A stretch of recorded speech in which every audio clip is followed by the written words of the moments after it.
જય ગૌ માતા।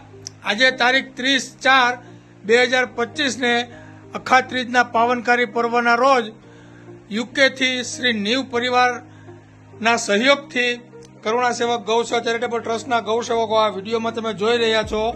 3 ડબ્બા સિંગ તેલ, 50 કિલો ખાંડ, 10 કિલો ચા, 30 કિલો ભાત, 30 કિલો તુવેર દાળ, 5 કિલો ઘી, 10 કિલો મગ, 10 કિલો ચોળી, 10 કિલો મગની દાળ, 10 કિલો મગની છળી દાળ, 10 કિલો હળદ, 10 કિલો ચણા દાળ, 10 કિલો મરચી પાવડર, 2 કિલો આખું જીરું, 3 કિલો જીરું પાવડર, 5 કિલો 10 કિલો ચોખાના પૌવા, 10 કિલો મકાઈના પૌવા, 10 કિલો બેસન અને 1 કિલો હિંગ અને 10 કિલો પાસ્તા, મેગીના 16 પેકેટ, કપડાં ધોવાના સાબુના 50 નંગ અને સફેદ ચણા 10 કિલો, બાજરી 30 કિલો અને જુવાર 26 કિલો।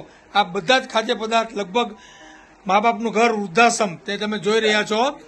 વૃદ્ધ વિહાર સેવાધામ ચેરિટેબલ ટ્રસ્ટ સંચાલિત મા બાપનું વૃદ્ધ વિહાર, મા બાપનું ઘર વૃદ્ધાશ્રમમાં 1 મહિનોથી વધુ ચાલે તેટલો આ અનાજ કરિયાણું શ્રી નીવ પરિવાર યુકેના સહયોગથી વૃદ્ધાશ્રમને અર્પણ કરવામાં આવે છે। જય ગૌ માતા, જય ગોપાલ, જય પરશુરામ। શ્રી નીવ પરિવારનો ખૂબ ખૂબ આભાર।